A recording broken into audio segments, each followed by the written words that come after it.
하나님 아버지, 오늘도 우리를 이 예배의 자리로 인도하여 주시니 감사합니다. 주님, 날마다 우리를 이 예배의 자리로 불러주시고 우리를 더 알기 원하시고 우리와 늘 함께하기 원하시는 그 하나님의 사랑을 기억하기 원합니다. 우리의 모든 근심과 걱정, 고민 모두 주님께 내려놓고 주님께 맡깁니다. 아버지, 우리가 주님 안에서 정말 주님으로 인하여서 기뻐하고 오직 예수님 한 분만으로 우리가 정말 충만하고 만족할 수 있는 그런 우리의 삶이 될 수 있도록 주님 인도하여 주시옵소서. 오늘 이 예배도 주님께 맡깁니다. 이 모든 말씀 예수님의 이름으로 기도드렸습니다. 아멘. 예배에 오신 여러분들을 주님의 이름으로 환영합니다. 네, 오늘도 주님 앞에 여러분들의 가장 기쁜 마음을 담아서 찬양을 함께 올려드리기 원합니다.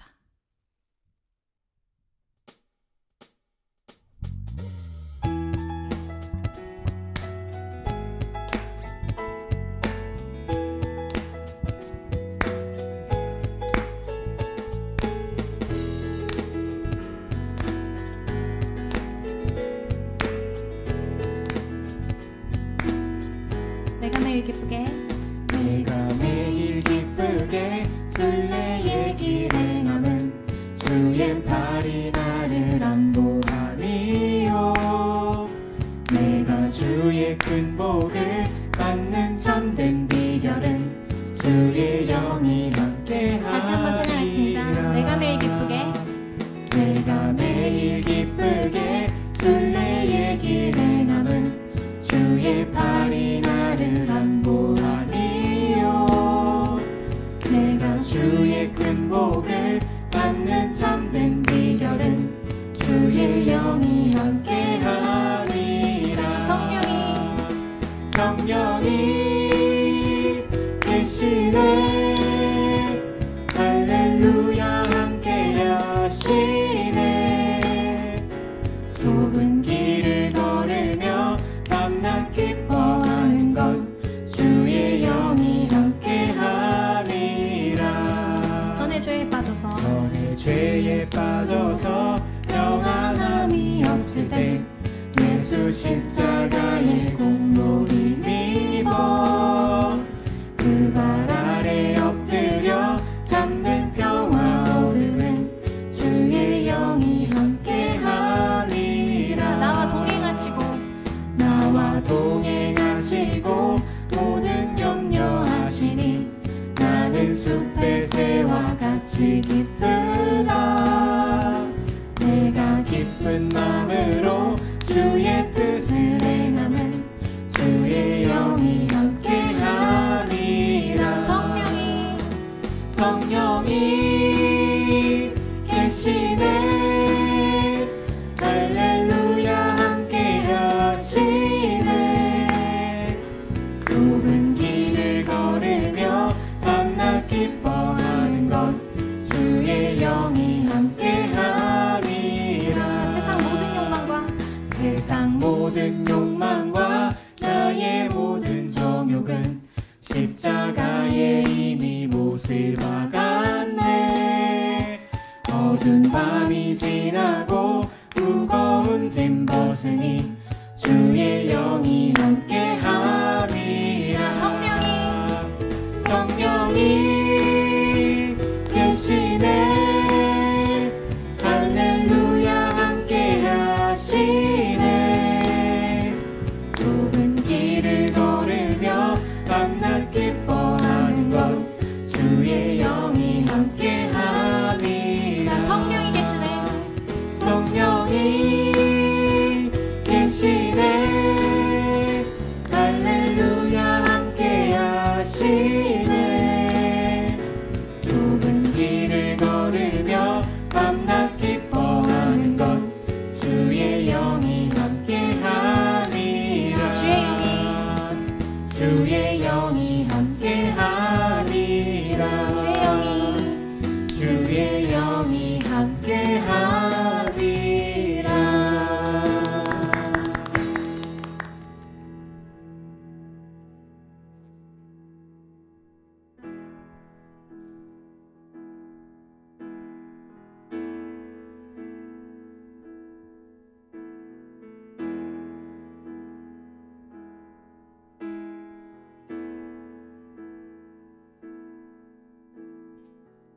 어제와 다른 외로움과 슬픔 깊은 탄식에 기도할 수 없고 저연한 내 안에 속사람은 주를 보지만 말하지 못하네. 나를 악한 자로 보지 않고 나를 악한 자로 보지 않고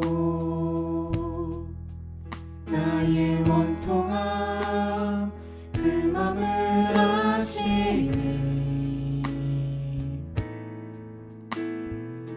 오직 나의 주 내 주의 사랑이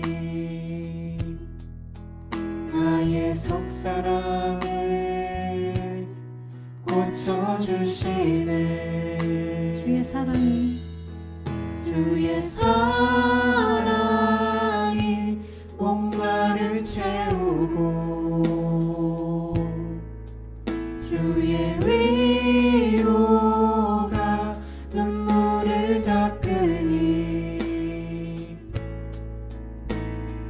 주님의 은혜가 필요한 이 땅에서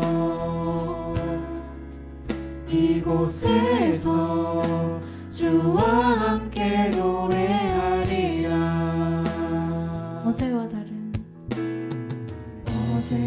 다른 괴로움과 슬픔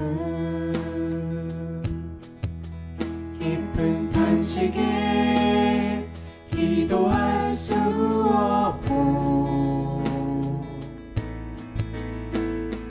저연한 내 안에 속사람을 주를 보지만 말하지 못하네. 나를 악한 자로 보지 않고 나의 원통함 그 맘을 아시니 오직 나의 주의 사랑이 나의 속사람을 고쳐주시네. 주의 사랑이 목마름 채우고 주의 위로가 눈물을 닦으니 주님의 은혜가 필요한 이 땅에서 이곳에서 주와 함께 노래하리라. 주의 사랑이 목마름 채우고 주의 사랑이 목마름 채우고 주의 위로가 눈물을 닦으니 주님의 은혜가 필요한 이 땅에서 이곳에서 주와 함께 노래하리라. 주의 사랑이 목마름 채우고 주의 위로가 눈물을 닦으니 주님의 은혜가 필요한 이 땅에서 이곳에서 주와 함께 노래하리라.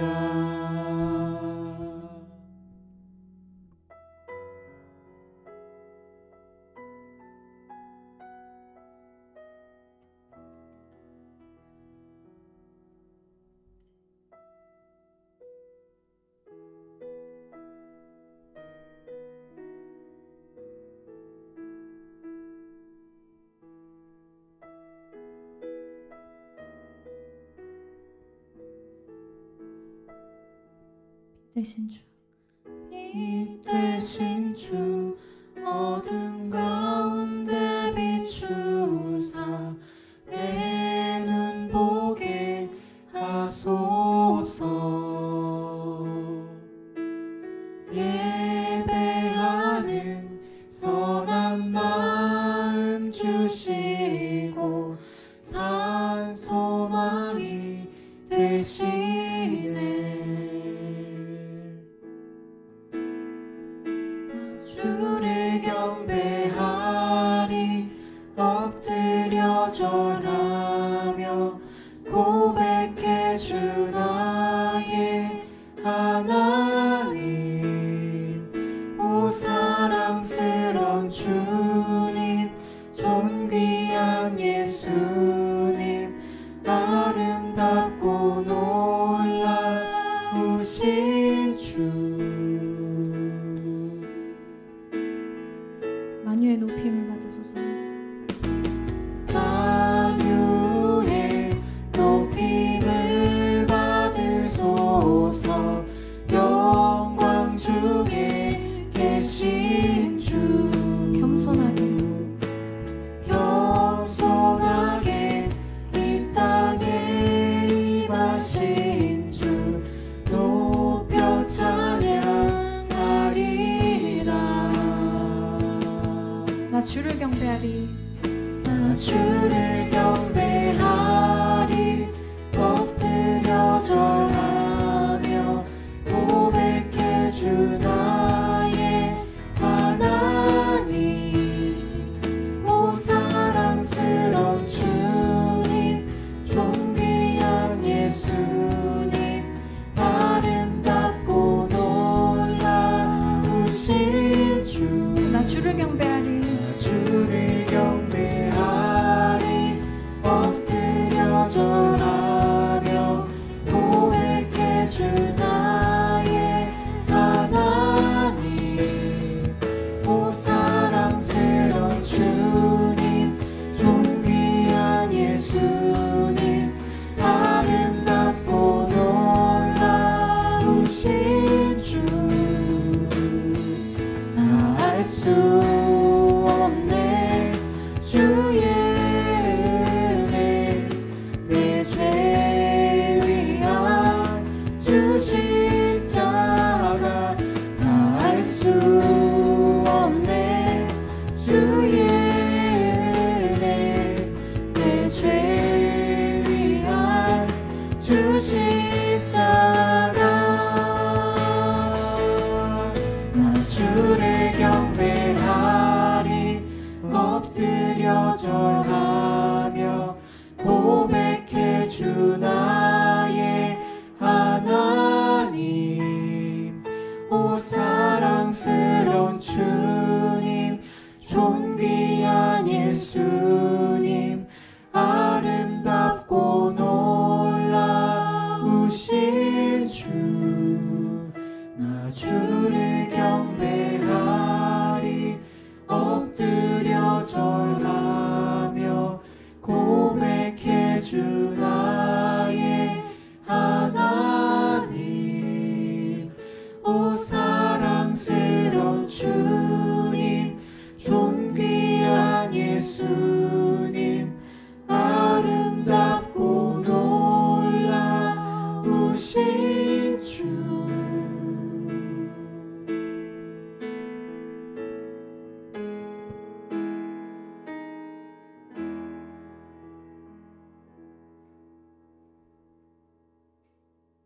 같이 기도로 예배의 자리에 나아가겠습니다. 사랑과 은혜가 충만하신 하나님 아버지, 오늘도 주님의 거룩한 날을 맞이하여 예배의 자리로 불러주심을 감사를 드립니다.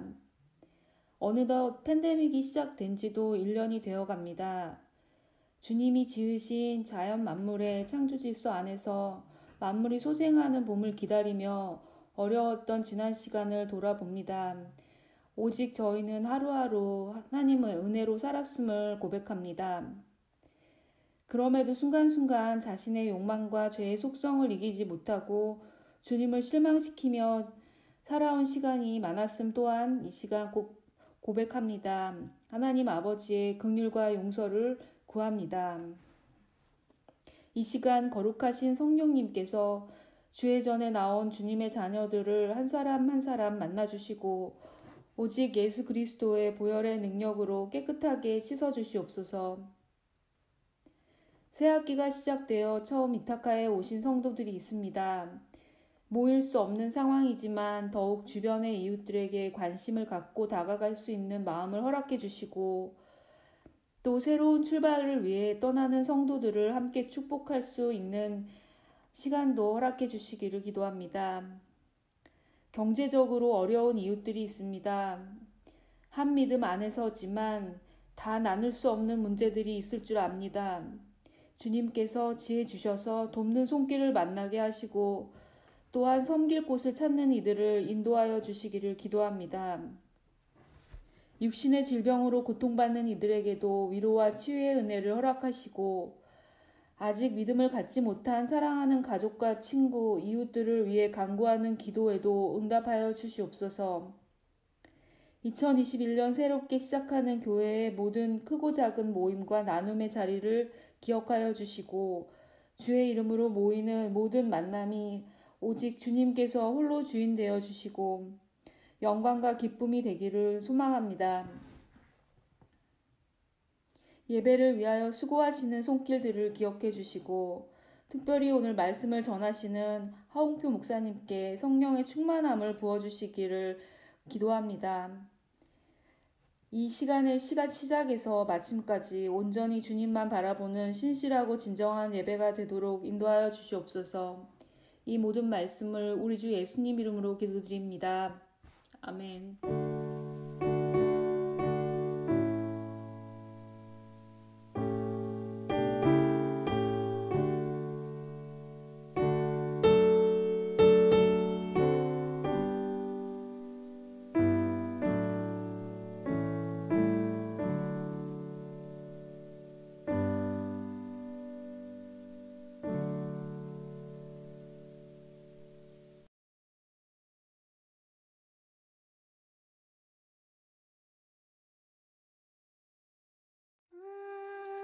It was the festival of Passover.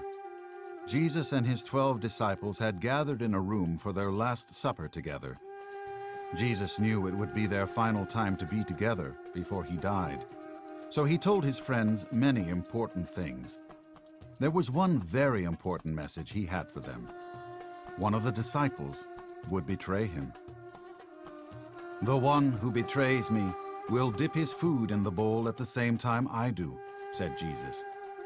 And just as he said that, Judas reached over and dipped his food in the bowl.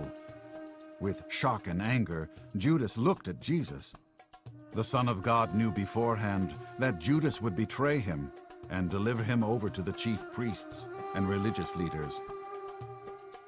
Judas shoved away from the table and scrambled for the door in a rush. He didn't look back. He scurried away to do his evil deed. All the other disciples looked on in awe.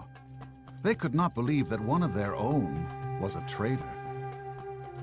Jesus understood that the hour was soon approaching, that he would suffer and die for the sin of all mankind. He told the disciples to remember his death and to think of him often. He took the cup and bread, gave thanks for it, broke it, and handed it to each of them. He told them to think of the wine as his blood and the bread as his body. The disciples did not understand what Jesus was saying. Peter, one of the disciples, said that he would never leave Jesus. But Jesus quickly told Peter that before that night was over, Peter would deny that he knew him 3 times. Meanwhile, with the chief priests, Judas carried out his evil deed. He agreed to hand Jesus over to the cruel leaders if they would pay him a lot of money. Of course, Judas knew it was wrong, but there was no turning back now. By now it was dark outside. Jesus and his disciples went to a garden. Jesus wanted to prepare for his death, so he fell to his knees, bowed his head, and poured out his heart to his heavenly Father. "Oh God," he cried, "I don't want to suffer. but I will do what you want me to." His prayer went on for hours. The disciples couldn't stay awake and fell asleep nearby. Jesus, however, couldn't sleep and stayed awake in prayer.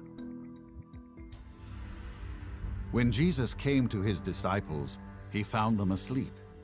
Even after he woke them and encouraged them to pray, they fell asleep again. The second time, Jesus woke them and told them that the time had come for him to be arrested. The disciples were confused and did not know what to expect. A group of armed guards rushed up to Jesus and his disciples. Judas was with them.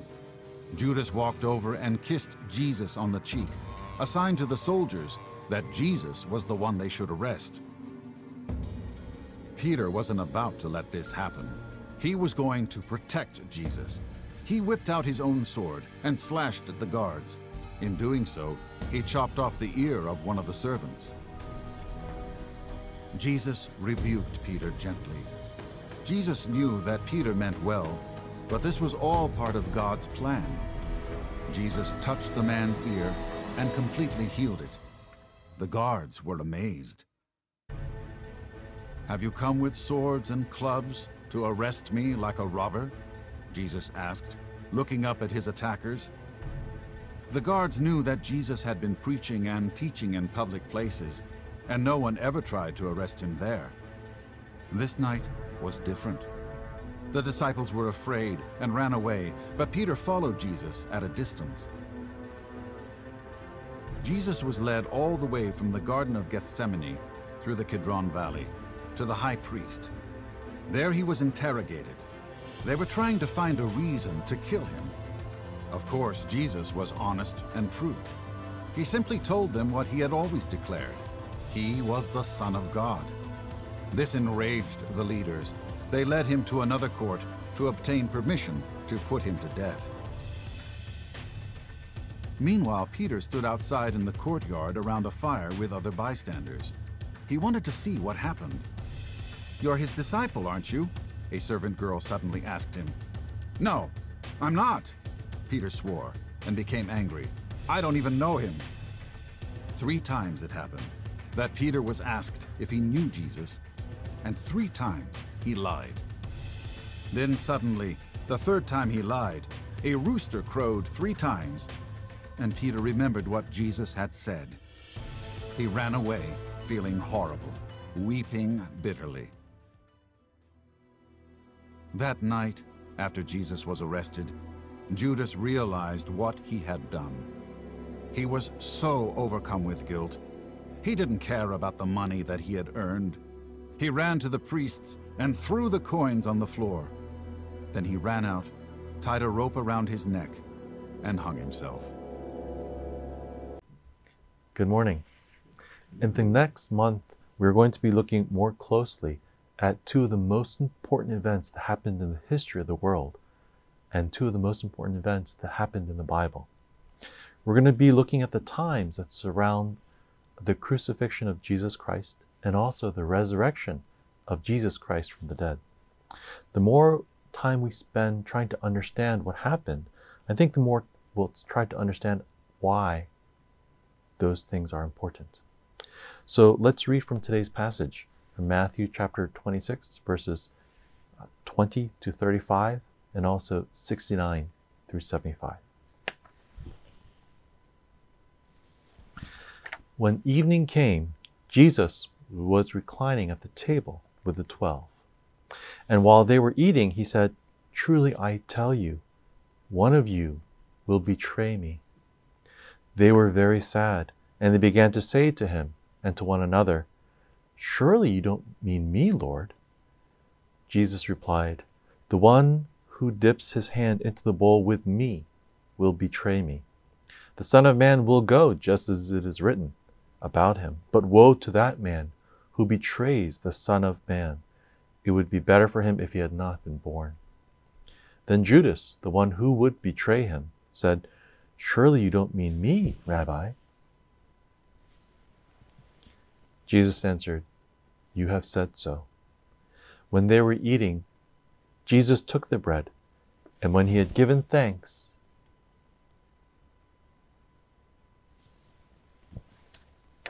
He broke it and gave it to his disciples, saying, "Take it and eat it. This is my body." Then he took a cup, and when he had given thanks, he gave it to them, saying, "Drink it, all of you. This is my blood of the covenant, which is poured out for many for the forgiveness of sins. I tell you, I will not drink from this fruit of the vine from now until that day when I drink it new with you in my Father's kingdom." When they had sung a hymn, they went out to the Mount of Olives. Then Jesus told them, "This very night you will all fall away on account of me, for it is written, I will strike the shepherd, and the sheep of the flock will be scattered. But after I have risen, I will go ahead of you into Galilee." Peter replied, "Even if all fall away on account of you, I never will." "Truly I tell you," Jesus answered, "this very night, before the rooster crows, you will disown me 3 times. But Peter declared, "Even if I have to die with you, I will never disown you." And all the other disciples said the same. Let's turn to verse 69.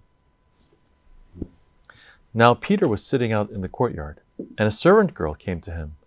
"You also were with Jesus of Galilee," she said. But he denied it before them all. "I don't know what you're talking about," he said. Then he went out to the gateway, where another servant girl saw him, and said to the people there, "This fellow was with Jesus of Nazareth." He denied it again with an oath. "I don't know the man." After a little while, those standing there went up to Peter and said, "Surely you are one of them. Your accent gives you away." Then he began to call down curses, and he swore to them, "I don't know the man." Immediately, a rooster crowed. Then Peter remembered the words Jesus had spoken, "Before the rooster crows, you will disown me 3 times." And he went outside and wept bitterly. This is the word of God. If you think about the last week, I bet you can think of 5 times when your parents showed you that they love you, even when they had to maybe sacrifice some of their own time, or it might have been hard for them to do it. Did your mother or your father prepare dinner for you this week? Perhaps even when they were busy, or maybe had a headache. Or maybe they spent time helping you to study, or playing with you. But maybe they were worried about finishing some of their own work. It's pretty awesome to have parents who are like this. Our parents' love is a great reflection of Jesus' love. He has a great love for each and every one of us. In today's passage, we can see that Jesus knows exactly what's going to happen to him this night and the next day. Jesus knows that he's going to be facing a terrible, unjust trial before evil judges. He knows that he's going to be terribly hurt, and he's even going to die on a cross. And he knows that he is going to be separated from the presence of God, his Father, for the first time in the history of his entire life. But what Jesus does this very night, knowing all these things, shows how much he values his friends and his disciples. Who are these friends whom Jesus loves? Well, you know them, the 12 disciples. But they include 2 people that Jesus also knows are going to betray him. Do you know who they are? Yes, that's right. Judas Iscariot and Peter. Jesus loved these 2 disciples very, very much. He had spent the last 3 years with them every day, teaching them, praying for them in the mornings and in the evenings, traveling with them, laughing with them, crying with them. He loved them so much that he was willing to die on the cross for them. But what's the difference between Peter and Judas Iscariot? Judas felt so guilty for betraying Jesus. But so did Peter. Peter felt so guilty for denying Jesus, not once, but 3 times. After Peter denied Jesus, he left Jesus and went outside and wept bitterly. But after Judas betrayed Jesus, he went out and he hung himself in a tree. What they both did to Jesus was terribly wrong. But while Judas gave up, Peter turned back to Jesus. We say that Peter repented. Now, what does it mean to repent? According to the dictionary, repent means that you not only feel deeply sorry for what you did wrong, but you also make a commitment to change and start seeking a new direction. And that's exactly what Peter did. Peter felt awful about what he did. And he felt awful for saying that he didn't know Jesus 3 times to many people. He lied just to avoid being embarrassed or being put in danger. But if you look at the rest of Peter's life after this point, after this night, this turning point, Peter never again denied that he loved and he knew Jesus. And Peter was willing and able to even give his life for the gospel. As Easter approaches this April 4th, I hope you will take the time to remember how blessed we are to be Christians. Jesus died for you and for me. He knows that we are going to do wrong actions. He knows that we can be selfish. We can be mean. And sometimes we can even be simply horrible. But Jesus still loves us. And he chose to die for us. Even if we sin, whether we intend to or not. Let's choose to be like Peter. Let's choose to repent. Let's choose a new course in our lives that leads away from sin more and more every day, and even closer towards spending every day loving and honoring Jesus in our lives. Excuse me. Now we do have some questions to go over. The last meal Jesus had with his disciples was in celebration of what holiday? Passover. That's right, the Passover. Feast. This is a question I just want you to think about. If you knew that you would never again see or speak to your best friend, what would you say to him or her? Next question. Who dipped his food in the bowl at the same time that Jesus did? Judas. That's right. Judas did. What would you do if you knew someone was going to betray you? I want you to think about that. Who did the disciples learn would betray Jesus? Judas. Yes, Judas. How many times did Jesus say Peter would deny him? 3. 3 times before the rooster crowed. That's right. Who chopped off the servant's ear? Peter. Yes, Peter. And what was the name of the servant whose ear was cut off? It's like a piece of. That's right, Malchus, Okay. or Malchus. What did Jesus do to heal the servant's ear? He put it back on. Excuse me, let's take turns. He put it back on his ear. He touched it and put it back on. That's right. What did the disciples do after Jesus was arrested? They scattered and ran back to their house. Except for Peter. Yes, they ran away. That's right.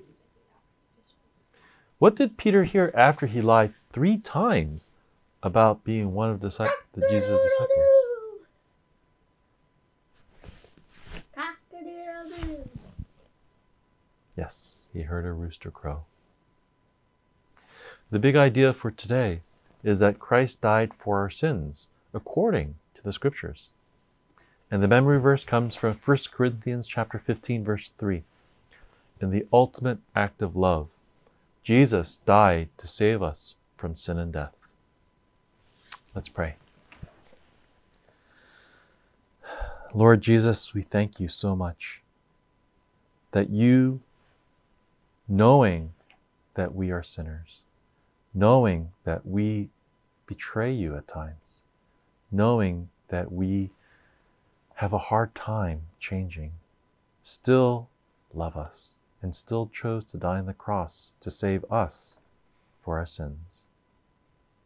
Lord Jesus, we pray that in this coming time, you will help us to think deeply about the meaning of the cross of Christ and also of the resurrection. Lord, we want to start getting ready for Easter now so that we will be more thoughtful, more considerate, and more ready to live a life that honors you. We thank you, Lord, for the sacrifice that you made, and we pray that you will help us to live lives of repentance, like Peter, ready to live lives of joy, live lives where we are ready to speak the truth, that we belong to Jesus, we love Jesus, and we honor him. We thank you, Lord. In Jesus Christ's name we pray. 아멘. 교회 소식입니다.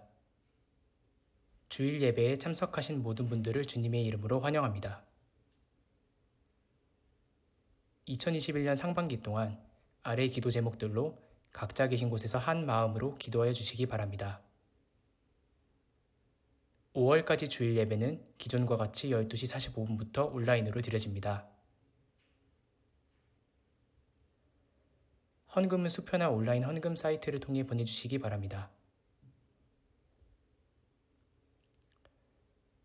지난주 수요일부터 사순절 기간 동안에 있습니다. 주님께서 이 땅에 오시고 십자가에서 죽으신 것에 대해 깊이 묵상하며 회개와 경건의 삶이 우리 가운데 항상 있기를 바랍니다. 입교나 세례를 원하시는 분들은 담임 목사님께 알려주시기를 부탁드립니다. 중고등부 세례 입교 교육이 3월부터 4주간 진행됩니다. 오늘은 선교원금이 있는 주일입니다. 성도님들의 많은 기도와 참여를 부탁드립니다. 세금 보고를 위한 2020년 헌금 증명서를 발급해드립니다. 필요하신 분들은 재정부 이메일로 연락 부탁드립니다. 기혼 목장지기 성경 공부가 오늘 오후 3시 줌으로 진행됩니다. 2021년 봄학기 한글학교가 시작되었습니다. 후원과 수고해 주시는 분들을 위하여 성도님들의 많은 기도 부탁드립니다. 중고등부의 버추얼 토요 모임이 매월 첫째, 셋째 주 토요일 저녁 8시에 진행됩니다.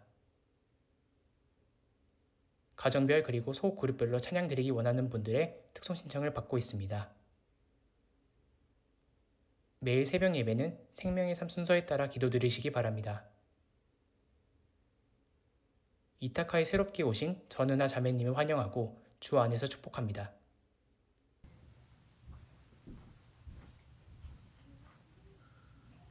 이번 주는 봄이 더 가까이 오는 3월이 시작됩니다.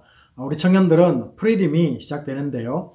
여러분 힘든 일이 있을지라도 말씀과 기도와 찬양이 우리 삶 가운데 더 있기를 소망합니다. 좋은 소식 하나를 나누고자 합니다. 새로 오신 전은아 자매님을 소개합니다. 남편은 코넬 아시안 스타디에서 가르치시고요. 막 결혼한 신혼부부이기도 합니다. 이 부부를 축하해 주시고 또 사랑으로 환영해 주시기를 부탁드립니다. 우리 잠시 한번 기도할까요? 아버지 하나님, 귀한 부부가 이곳에 함께 신앙생활을 하게 됩니다. 믿음으로 나아갈 수 있도록 붙들어 주시고 힘들고 어려울 때일수록 더욱더 주 가까이 올 수 있는 귀한 가정이 되기를 소원합니다. 아버지 하나님께서 지혜와 강건함으로 붙잡아 주셔서 하나님만 바라보는 복된 가정으로 성장하게 하여 주시옵소서. 모든 것을 맡기며 감사드리며 우리 주 예수 그리스도 이름으로 축복하며 기도합나이다. 아멘. 오늘 주시는 말씀은 요한복음 1장 14절에서 18절 말씀입니다.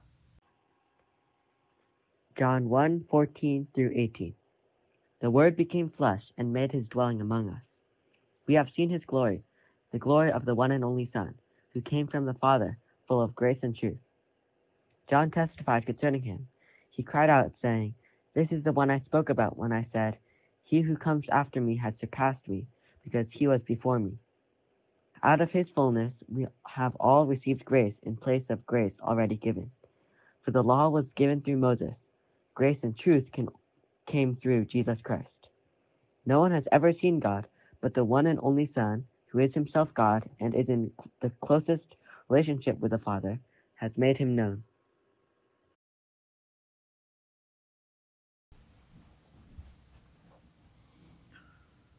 사순절 기간 동안 요한복음을 통하여서 예수님에 대해서 알아가고 있습니다. 요한은 정말로 이 소중한 고백들을 우리에게 들려주었습니다. 요한복음 1장 1절은요, 말씀이 태초에 계셨고 이 말씀은 하나님이라는 선포를 우리에게 들려주었습니다. 그런데 다시 한번 1장 14절에서는요, 말씀이 육신이 되었다라고 이렇게 말씀하고 있습니다. 말씀은 하나님입니다. 그렇다면은 말씀이 육신이 되어라는 이 구절에 이 하나님을 넣게 되면요, 하나님이 인간이 되었다라는 것입니다. 이것은 예수님이 실제로 인간으로 오지 않았다고 주장하는 사람들을 배척할 수가 있습니다. 그리고 심지어 십자가의 죽음도 하나의 가상적인 일이라고 주장하는 이 당시의 이단들의 주장을 물리칠 수 있는 중요한 구절이기도 합니다. 요한은 참 인간됨에 대해서, 예수님이 인간되었다라는 그 사실에 대해서 여러 곳에서 우리에게 소개를 하고 있습니다. 요한복음 4장 6절과 7절에서는요, 이 피곤과 이 갈증을 느끼시는 그 예수님의 모습을 보여주고 있고요. 또 요한복음 1장 35절에서는 이 사랑하는 나사로의 죽음에 대해서 슬픔을 못 이겨서 눈물 흘리는 인간된 예수의 모습을 또한 보여주고 있습니다. 요한복음 1장 17절 이 하반절에서도 예수님의 인간됨을 우리가 발견하게 되는데요. 보시면은 은혜와 진리는 예수 그리스도로 말미암아 온 것이다 라고 이렇게 말씀하고 있습니다. 놀라운 것을 우리가 이 말씀에서 발견하게 되는데요. 드디어 이 요한은 예수라는 이름을 처음으로 쓰고 있다라는 것입니다. 우리가 1장 1절에서는 말씀, 그리고 1장 4절에서는요 생명, 1장 5절에서는 빛이라는 말로 성자 하나님을 대신했습니다. 요한은 이제 이 구세주의 이름을 분명하게 밝히고 있습니다. 이것은 역사의 한가운데 인간으로 오신 인성을 가지신 예수님을 부각시키는 이 요한의 의도적인 표현이기도 합니다. 여기서 우리가 하나 오해하지 말아야 될 것이 있는데요. 그것은 인간이 되신 예수님은 그 이전에 그렇다면 하나님 되신 것이 중단되었는가라는 이런 질문입니다. 여러분, 답은 아닙니다. 온전히 100% 인간이 되셨으나 또한 100% 하나님이시기도 합니다. 이것은 우리가 삼위일체만큼이나 우리들에게 오묘한 신비이며 우리의 신앙 고백이 되는 것입니다.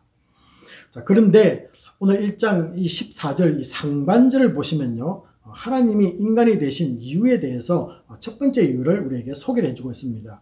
그래서 오늘 우리가 1장 14절에 집중해서 볼 텐데요, 이 네 가지 그 이유를 우리에게 소개를 하고 있습니다. 먼저 첫 번째 이유는 이렇게 말합니다. 우리 가운데 거하기 위함이다, 이렇게 말씀하고 있습니다. 여기서 거한다라는 말은요, 이 장막에 산다 또는 텐트를 친다라는 그런 의미입니다. 구약을 보면은 애굽에서 탈출하여 나온 이스라엘 백성이 광야에서 살 때 하나님이 성막에 임하시는 것을 우리가 연상해 볼 수가 있을 것입니다.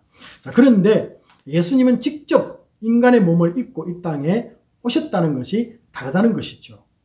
세상에 여러분, 이런 신이 어디에 있습니까? 하나님이 인간의 몸으로 와서 우리와 함께 살기를 원하셨습니다. 여러분, 왜냐고요? 늘 하나님을 우리 인간은 보기를 원했던 우리들의 소망을 이루어주기 위함이었습니다. 세상에 한 사람도 하나님을 보지 못했습니다. 그래서 보여주시기를 원했던 것이죠. 물론 우리가 출애굽기 33장 11절에 하나님을 대면했다라는 그런 표현은 있지만은 이 모세 역시 하나님의 얼굴을 직접 보지는 못했다라고 출애굽기 33장 20절은 기록하고 있습니다. 우리 인간은 하나님의 자녀들이었습니다. 비록 죄로 인해 하나님과 멀어지긴 했지만은 인간들이 늘 그리워하는 것이 바로 하나 있었는데요. 그것이 아버지의 얼굴이었다라는 것입니다. 그래서 아빠의 얼굴을 그리워했다는 것이죠. 예수님은 우리와 함께 거하시며 하나님을 우리에게 보여주신 것입니다. 병으로 고생한 사람들에게 치유하심으로 아버지의 사랑을 보여주셨습니다. 그래서 아버지의 집을 그리워하는 사람들에게 하나님의 나라를 선포하셨습니다. 그들을 찾아가서 주님은 함께 먹고 마시고 즐거워하는 모습은 아버지와의 삶이 어떤 것인가를 친히 말씀해 주셨습니다. 이것을 사모하고 그리워하는 사람들에게 다시 집으로 돌아오기를 선포하기도 하셨습니다. 그래서 우리 주님이 이 땅에 가장 먼저 외친 말씀은 무엇이었습니까? 우리가 잘 알고 있는 이 마태복음 4장 17절을 보시면요. 회개하라 천국이 가까이 왔느니라 라는 말씀이었습니다. 하나님 아버지를 다시 볼 수 있고 또 영원히 아버지의 집에 거할 수 있게 하기 위함이라는 것을 우리는 알 수가 있는 것이죠. 우리가 이 팬데믹을 지나면서 1년이 다 되어 가는데요. 잃어버린 하나님과의 관계들이 회복되기를 원합니다. 문제는 많이 있는데 이 아버지께 말 못하는 것이 여러분 우리 속에 있습니까? 그 하나님이 우리에게 다가오시며 우리의 걱정과 염려, 고난과 슬픔, 말할 수 없는 이 고민을 들어주시기를 원하십니다. 다가오는 예수님께 나아가시면요. 우리의 이야기를 들어주십니다.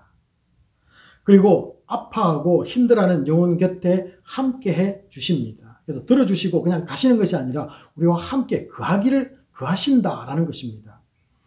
그래서 혼자라고 외로워하는 분이 계십니까? 일단 우리 믿는 사람들에게는 혼자 있다는 것은 틀린 말입니다. 물론 우리가 기숙사나 집에 들어가면은 혼자 있을 수 있습니다. 그러나 예수 그리스도를 나의 구주로 영접한 믿음의 사람들은 늘 주님과 함께하기 때문에 그 말은 틀렸다라고 이렇게 말할 수 있는 것이죠. 여러분 우리 한번 성경의 인물 중에 요셉을 한번 생각해 볼까요? 요셉은 형들에게 팔려서 애굽에 팔려갈 때에도 심지어 옥에 갈 때에도 하나님이 함께했다라고 성경은 적고 있습니다. 하나님이 함께했다면은 그런 일이 일어나지 않아야 하지 않느냐고 우리가 반문할 수 있습니다. 자, 그러나 하나님이 함께하는 삶은요, 하나님께 이끌리는 삶이다라는 것입니다. 이것은 내가 이끌어가는 것이 아니라 하나님께 이끌림을 당하는 삶이다. 그래서 그분이 이끄시는 대로 구덩이에도 빠질 수도 있고요, 또 슬픔 속에도 들어갈 수 있고 고난을 겪을 수도 있다라는 뜻입니다. 그것이 불이든 물이든 고난이든 시련이든 하나님이 인도하는 삶을 살아가야 되는 그런 존재가 바로 저와 여러분이라는 것입니다. 하나님이 주인 되어 이끄는 삶은 외롭지가 않습니다. 주님이 늘 손을 붙잡고 함께 가기 때문에 그렇습니다. 그 어떤 사람들이 인도하는 것보다 더 안전하고 확실하고 믿을 수 있는 길이기도 합니다. 따라가기를 여러분 주저하지 말기 바랍니다. 그래서 하나님이 인간이 되어 우리 곁에 오신 이유입니다. 매일 내 삶에 아침에 오면요, 한번 여러분 이렇게 기도해 보시기 바랍니다. 주님, 내 손을 잡아주시옵소서. 내 마음이 주님께로 향하기 원합니다. 나를 이끄시는 대로 신나게 하루 살게 하시고 주 뜻 이루어내게 도와주세요. 여러분, 우리가 주님과의 교제가 무엇입니까? 무엇을 주님과의 교제한다는 삶으로 여러분 정의를 내리고 있습니까? 인생이 외롭지 않다는 것입니다. 외로울 수가 없습니다. 외롭고 우울한 마음이 든다면 내 속에 계신 주님을 한번 두드려 보시기 바랍니다. 그래서 다시 주님과 함께 교제하는 삶을 살아가시기를 바랍니다. 이렇게 한번 기도해 보시기 바랍니다. 주님, 나에게 와주세요. 나 너무 힘들어요. 연구도 안 풀리고 인턴 오라는 소식도 잘 안 풀리고 잡소식도 전혀 없네요. 꽉 모든 것이 막혀 있습니다.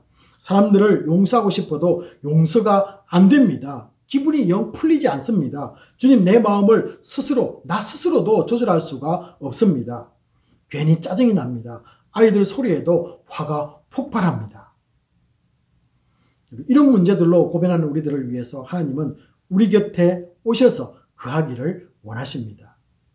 이제 나와 함께 하시며 내 고민을 들어주시기를 원하시고 풀어주기를 바라는 주님께 주저없이 말을 걸어보기를 바랍니다. 여러분, 어렵지 않습니다. 이렇게 다시 한번 기도해 보시기 바랍니다. 주님, 나와 함께 하시지요. 나 좀 도와주세요. 내 문제를 주님의 뜻 가운데 바라보게 해주세요. 여러분, 이 몇 마디의 기도가 여러분의 하루를 힘있게 해줄 줄로 믿습니다. 고민의 순간을 벗어나게 할 것입니다. 우울한 감정이 확 사라지고 소망으로 바뀌는 느낌을 체험할 줄로 믿습니다. 요즘 여러분, 우리 많이들 쓰고 있는 인공지능이 있는데요. 집이나 핸드폰으로도 많은 대화를 하고 있습니다. 오늘 날씨가 어떠니? 뭐 이런 거 묻지 않습니까? 자, 그렇다면은 우리 주님과는 왜 그렇게 친밀하게 자주 아주 작은 것까지도 묻지 않으십니까? 라는 것입니다. 주님이 부담되십니까? 인공지능은 부담이 되지 않고 주님께 나아가서 묻는 것은 부담이 되세요? 여러분, 그렇지 않습니다. 우리는 주님을 나의 구주로, 내 인생의 주인님으로 영접하신 분들입니다. 우리의 주인이기도 하지만은 주님은요, 우리를 섬기러 오셨다라고 이렇게까지 말씀하고 있습니다. 놀랍게도 요한복음 우리가 15장 15절을 보시면요, 우리를 친구로 삼아주신다라고까지 말씀해주고 있습니다. 이런 주인은 세상에 여러분 없습니다. 이제 나와 늘 함께 하시는 그분께 나아가기를 주저하지 말기 바랍니다. 자, 이제 두 번째로 넘어가겠는데요. 하나님의 아들이 인간이 되기를 원했던 이 궁극적인 두 번째 이유는 이 14절 중반절을 한번 보시면요, 우리가 그의 영광을 보게 하기 위함이다. 우리가 그분의 영광을 바라보도록 하기 위해서 그분이, 주님께서 인간이 되어 우리 곁에 오셨다는 것입니다. 예수 그리스도가 계시던 곳이 어떤 곳입니까? 하나님과 함께 계시던 그 하나님의 나라가 어떤 곳이었습니까? 원래 우리가 영원히 거해야 하는 곳이 어디였습니까? 이거 한번 생각해 보시기 바랍니다. 우리를 다시 영광이 가득한 하나님의 집으로 데려가기 위해서 인간의 몸으로 오신 이유입니다. 우리 인간은 불순종으로 말미암아 본향을 잃어버리고 살아가고 있습니다. 죄는 본향과 하나님이 우리를 지으신 창조주임을 상실하게 만들었습니다. 사탄이 보여주는 거짓에 속아서 하나님의 영광을 보지 못하고 사는 우리가 되었습니다. 기억을 상실한 우리들에게 아름답고 영원한 삶이 있는 하나님 나라를 다시 우리에게 소개해 주시기 위해서 이곳에 오신 것입니다. 죄로 인해 희미해진 기억을 우리들에게 살리는 것입니다. 어둠 때문에 볼 수 없었던 하나님의 나라를 빛으로 비추어 준 것입니다. 그래서 주님은요, 빛이다 라는 단어를 썼던 것입니다. 빛이 우리의 마음을 밝혀주고 예수 그리스도의 보혈로 우리의 죄를 씻어질 때 우리의 마음은 의로워집니다. 죄가 없는 상태가 되는 것이죠. 죄 없게 되는 이 청결한 마음이 우리 속에서 일어나는 것입니다. 그래서 우리가 너무나 잘 알고 있는 이 마태복음 5장 8절 말씀처럼 마음이 청결한 자가 하나님을 본다라고 말씀했던 이유이기도 합니다. 그래서 하나님은요, 우리가 의롭지 못하면 하나님을 볼 수가 없습니다. 그 의로움은 마음이 깨끗해져야 되는데 그 깨끗함은 예수 그리스도의 보혈로서 덮어져야 되는데 그 깨끗하게 덮어지면 예수 그리스도를 나의 구주로, 나의 죄를 용서하시는 주님으로 고백하는 그 믿음이 있어야 된다라는 것입니다. 우리가 마음이 청결해질 때 내가 누구이며 하나님이 어떤 분인가를 볼 수 있게 만들어 주십니다. 지금까지 내가 주인 되었던 나를 발견합니다. 그리고 진정 내 인생의 주인이 누구인가를 이제 인식하게 되는 것입니다. 청결한 마음이 되지 않으면 예수는 하나님으로 보이지가 않습니다. 그렇지 않으면 예수는 단지 그냥 사람일 뿐이라는 것입니다. 아무리 기적을 행할지라도 우리는 그분에게 그냥 선생님, 조금 더 높으면 선지자이시오, 이 정도밖에 우리는 인정할 수밖에 없었다는 것이죠. 왜요? 우리의 마음이 너무나 더러운 것으로 차있고 마음이 청결한 상태가, 의로운 상태가 되지 못했기에 예수를 예수로 바라보지 못했다는 것입니다. 사람들과 같이 눈물 흘리고 배고프면 먹고 지치면 쓰러져 배에서 누워 자는 인간으로만 보일 뿐입니다. 우리는 그만큼 죄로 인해서 하나님과 멀어지면서 교만해져 있었다는 것을 증거해 줍니다. 예수님이 태어난 고향을 찾아갔을 때 여러분, 고향 사람들은 예수님을 더 무시했습니다. 어릴 때 내가 아는 예수구나. 이 정도 수준만으로 주님을 대했던 것입니다. 그래서 우리가 주님을 만날 때 이 회개가 일어나야 하는 이유입니다. 왜 우리 교회에서는 회개를 강조할까요? 그 이유이기도 합니다. 회개는 우리를 깨끗게 만드는 시간입니다. 눈에 가린 것이 사라지고 밝히 보는 순간입니다. 내가 아무것도 아니었군요 라는 이 고백을 할 수 있게 만들어주는 시간입니다. 하나님과 함께하는 시간이죠. 세상에서는 높은 자리에 있지만은 하나님 앞에서는 너무나 작은 자리라는 나 자신을 볼 수 있는 귀한 시간이기도 합니다. 이 고백이 가능한 이유는요, 높으신 하나님을 바라보았기 때문에 그렇습니다. 진정으로 하나님을 만났기 때문입니다. 여러분, 우리가 기억하면서 살아가야 될 것이 있는데요. 주님 만나고 여러분 왜 그렇게 눈물이 났는지를 기억하고 계십니까? 나를 높이고 살았던 교만이 얼마나 큰 죄인가를 깨달았기 때문에 그렇습니다. 모든 것이 기억나면서 이 가슴을 치면서 내가 죄인입니다를 외쳤던 그 시간을 늘 기억하시기를 바랍니다. 교만으로 하나님을 무시하고 사는 우리들에게 회개를 허락하기 위해서 하나님이 인간의 몸으로 우리 앞에 오셨던 것입니다. 사순절은 나에게 찾아와 주셨던 주님, 그분 앞에 나의 악함과 추한 모습이 드러났던 그 시간을 기억하면서 다시 주님의 보혈로 덮어지는 귀한 시간이기도 합니다. 여러분, 그래서 이 사순절을 하나님의 말씀 가운데 거하시고요, 청결한 삶으로, 정결한 삶으로, 거룩한 삶으로 한번 이어가시기를 바랍니다. 이 시간이 없이는 늘 우리는 이 교만함으로 살아갈 수밖에 없습니다. 피조물됨을 인정하지 못합니다. 회개가 있어야만이 창조주를 인정할 수 있습니다. 하나님은 없다고 우리가 소리칩니다. 신은 인간이 만든 것에 불과하다고 외치고 다닐 것입니다. 이것이 죄이고 죄인된 모습이라는 것입니다. 주님의 영광을 보지 못하는 사람들의 삶이며 소리입니다. 여러분, 이것은요 그냥 소리일 뿐입니다. 실제는 저기에 있는 거예요. 아무리 소리칠지라도 실제는 저기에서 여전히 계시고 계시는 하나님이 있다는 것이죠. 하나님이 인간으로 우리들에게 와 주셨기에 우리는 지금 변해 있는 것입니다. 세상의 영광이 아닌 하나님의 영광을 바라볼 수가 있는 것이죠. 그럴 때 우리에게 육신의 정욕과 이생의 자랑을 버릴 수가 있습니다. 더 큰 가치를 발견할 때 사소한 것을 내 손에서 버릴 수가 있는 것이죠. 예수를 붙잡고 세상 것을 내어놓는 인생을 여러분은 지금 살고 있는지요? 여러분이 가진 것들이나 얻은 것들을 다 우리가 두고 갈 것들입니다. 하나라도 가져갈 것 있습니까? 세상에서 얻는 것들이 그렇게 중요하다면 주님이 왜 강조를 안 했겠습니까? 밑줄 치면서 우리가 외우게 했을 것입니다. 여러분, 우리가 잘 알고 있는 요한계시록 21장 21절 보시면요, 이 하나님 나라에는 우리가 가진 것들보다 더 귀하고 아름다운 보석이 있고 그 길가에 널려 있다라고까지 말씀해주고 있습니다. 여러분, 이제 하나님의 영광을 한번 바라보시기 바랍니다. 이렇게 말한다고 세상 것 다 포기하라는 것 아닌 것 아시죠? 주신 것에 감사하고 무엇이 본질인가, 내가 믿는 하나님이 어떤 분이신가 라는 것을 생각하라는 것입니다. 그리고 더 우선적으로 추구하며 살아갈 이 방향을 여러분들이 정하라는 그런 뜻입니다. 그리고 우리들에게 주신 모든 것을 주님을 위한 이 리소스로 사용하라는 그런 의미가 담겨 있습니다. 내가 가진 지식과 명예와 물질까지도 모든 것을 복음 전파에 사용하라는 뜻입니다. 그렇게 살아가기를 바랍니다. 그렇게 살 줄로 믿습니다. 자, 이제 우리 세 번째인데요. 하나님이 인간으로 오셔야만 했던 이 세 번째 이유는 바로 14절 하반절에서 보여주고 있는데요. 보시면은 우리에게 은혜를 충만케 하기 위함이다, 이렇게 적고 있습니다. 우리에게 은혜를 충만케 하기 위함이다. 세상에는 여러분 세상 운영 법칙이 있습니다. 세상을 다스리가는 방법이 있죠. 경쟁하면 승자가 모든 것을 차지하는 원칙입니다.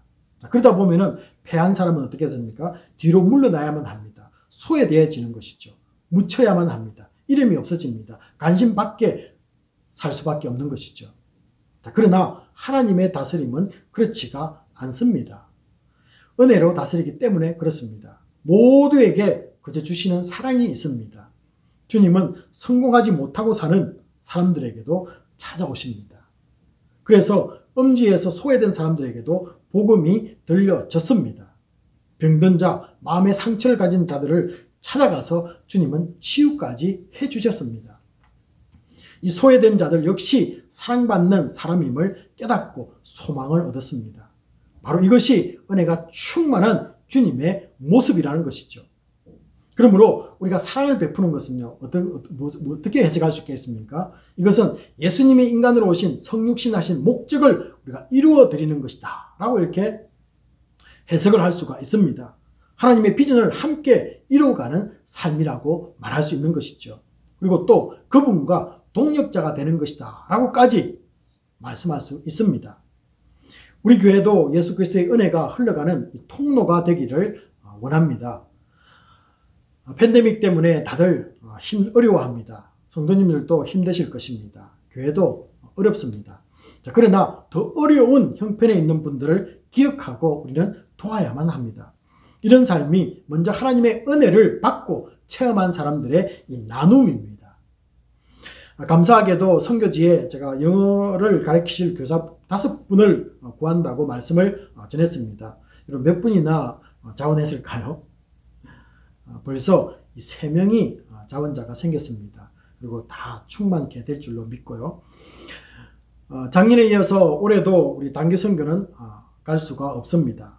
현지 학생들과 그러나 교류하면서 친교를 이어갈 수 있을 줄로 믿습니다.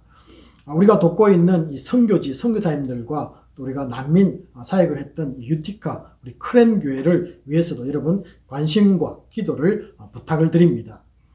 자, 이제 마지막으로 4번째 이유를 살펴보게 되는데요. 하나님의 아들이 육신이 되신 마지막 이유를 14절 하반절을 다시 한번 보시기 바랍니다. 거기 보시면요, 하나 빠져 있었던 것을 한번 보시면요, 우리에게 진리를 충만케 하기 위함이다 이렇게 말씀하고 있습니다.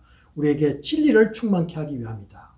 여러분, 진리는 하나님을 말하는 것이고 구원을 의미합니다. 그래서 진리는 하나님이시요 그 하나님이 베푸시는 구원이다. 그러므로 진리는 곧 구원과 연결되어 있는 것이죠. 자, 어떻게 사람이 이 하나님 나라에 들어갈 수 있느냐를 가르쳐 주는 것을 우리는 진리다 이렇게 말합니다. 자, 그런데 오늘 본문은 뭐라고 되어 있습니까? 진리가 충만하다. 좀 이해하기 애매하게 표현을 하고 있습니다. 자, 어떤 의미일까요? 이 구원의 방법이 하나가 아니라 더 많아졌다는 그런 뜻일까요? 왜냐하면 충만했다는 것은 하나밖에 없었는데 충만해진 것은 양이 더 많아지는 것, 아니면 뭔가 수가 늘어나는 것, 뭐 이런 뜻을 충만하다는 거 아니겠습니까? 자, 그러나 그런 뜻은 분명히 아닙니다. 왜냐하면요, 진리는 오직 하나이기 때문에 그렇습니다. 자, 그렇다면은 이 충만해졌다라는 의미는 분명합니다. 부족함이 없는 완성되는 상태다 이런 뜻입니다. 부족함이 없는 완전하게 이루어지는 상태, 이것을 우리는 충만이다 이렇게 말합니다. 자, 다르게 말하면은 십자가로 완전해졌다는 그런 의미가 되겠죠. 그 이전까지는 불완전해졌는데 뭔가가 예수 그리스도를 통해서 십자가를 통해서 완전해졌다. 더 이상 있을 필요가 없다.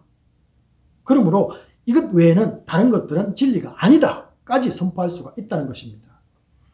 전에는 불완전했다는 것을 의미가 되겠죠. 율법을 지킴으로 의에 이르고 그 의에 이르지 못할 때 동물의 피제사를 통해서 용서받는 그런 시스템이 만족스럽지 못했다는 그런 의미가 포함되어 있습니다.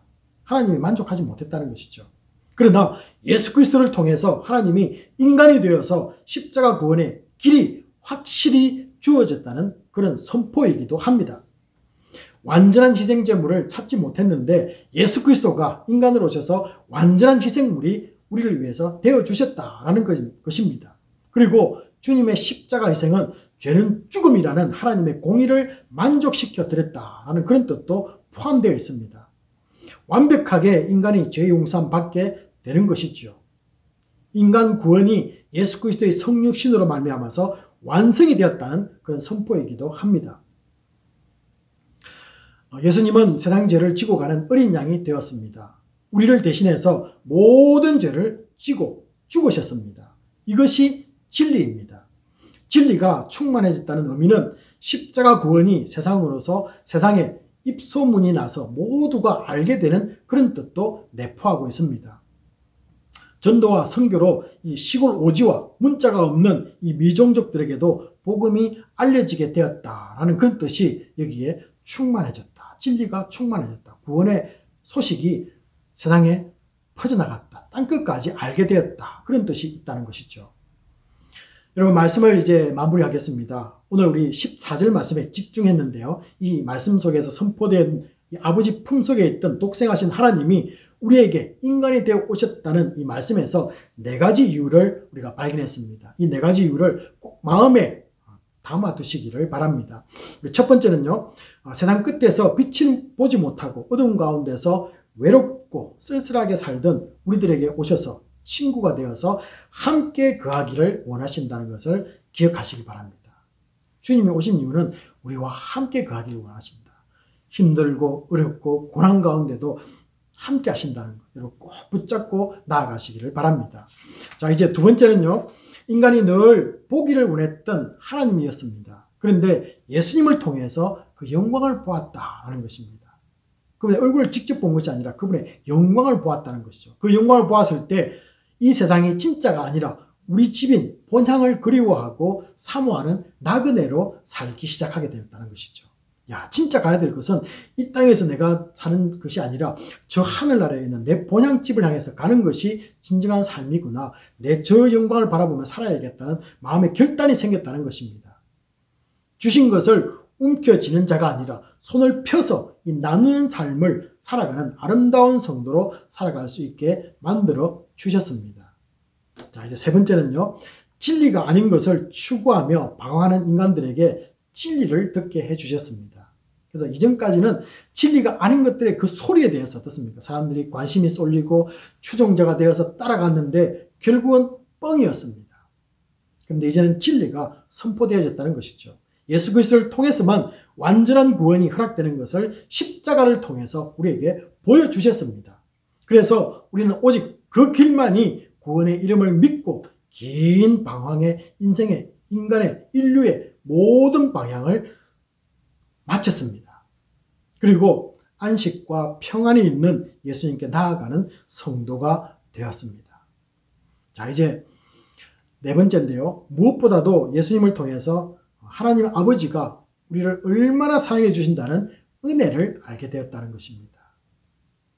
여러분, 우리 예수님께서 이 땅에 오심을 통해서 하나님이 너희들 너무너무 사랑해 라는 것을 알게 됐다는 거죠. 이것이 은혜라는 것입니다. 그래서 우리의 죄 용서함을 위해 하나님의 하나뿐인 독생자를 주셨음을 알게 되었습니다. 여러분, 이보다 더 큰 은혜가 우리에게 어디 있습니까? 자, 그런데요, 예수 그리스도는 우리를 위해서 마다하지 않고 기꺼이 십자가에 오르셨고 죽어주셨습니다. 이것 또한 큰 은혜라는 것입니다. 얼마나 큰 은혜입니까? 그래서 은혜 위에 은혜가 성도님들에게 더해지는 이 사순절이 되기를 주님의 이름으로 축복합니다. 이 시간은 주신 말씀 붙잡고 우리 통성으로 기도하는 시간인데요. 먼저 하나님의 독생자 예수님이 인간이 되어 오심을 감사하시기 바랍니다. 그리고 하나님의 영광 바라보며 하늘나라 소망 두기 원합니다. 힘든 삶에 은혜를 더하여 주시옵소서. 오직 구원의 진리가 땅끝까지 우리를 통해서 퍼져나가기 원합니다. 라고 이렇게 간구하기를 원합니다. 같이 한번 기도하겠습니다. 아버지 하나님, 믿음으로 나아가게 하시고 감사합니다. 저희들의 사순절에 주님이 주신 그러한 은혜, 그러한 복음을 허락해 하시고 감사합니다. 오늘 우리 인간을 위해서 함께 나아가게 하시고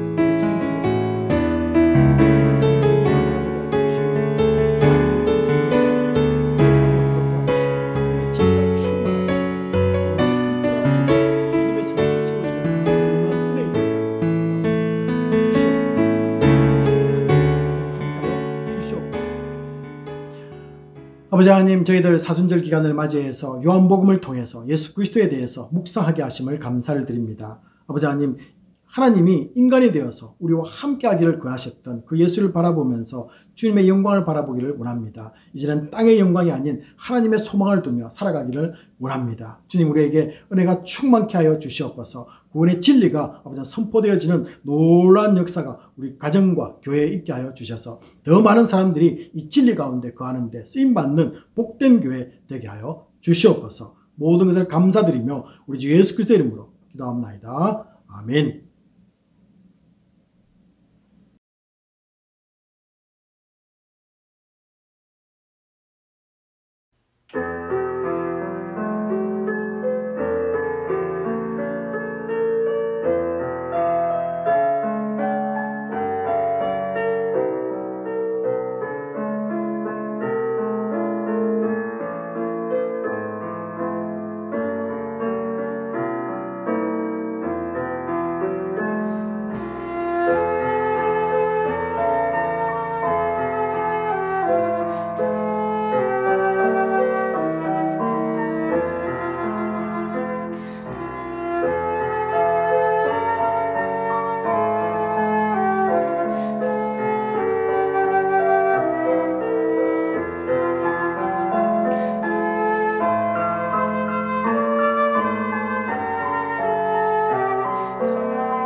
모두 있는 자리에서 일어나 본 기도와 축도로서 예배를 마치도록 하겠습니다.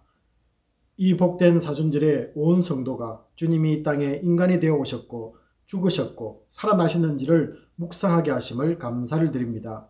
나를 사랑하심이요 나를 사망에서 건지기 위함이요 모든 인간을 참 생명으로 옮기기 위함임을 믿습니다. 말씀을 읽고 입술의 찬양과 기도가 멈추지 않게 하여 주시옵소서. 들어진 물질과 봉헌 찬송을 하나님께서 기쁘게 받아주실 줄 믿습니다. 매월 마지막 주일을 맞아 선교사님들을 돕고 구제가 필요한 곳을 후원하기 위해 선교 헌금을 하는 주일입니다. 선교팀에게 함께 하시고 더욱 선교 사역이 활발하게 추진되도록 역사하여 주시옵소서. 들여진 물질들 하나님 나라 위에 귀하게 사용되게 축복하여 주시옵소서. 지금은 우리 주 예수 그리스도의 은혜와 지극하신 하나님의 사랑하심과 성령님의 감동감화 위로하심이 사람이 되신 하나님이 우리 가운데 거하며 하나님을 보게 하시고 믿게 하신 그 사랑 기억하며 더욱 주님 영광 드러내기로 결심하는 모든 심령들 위해 지금부터 영원까지 함께 있을지어다. 아멘.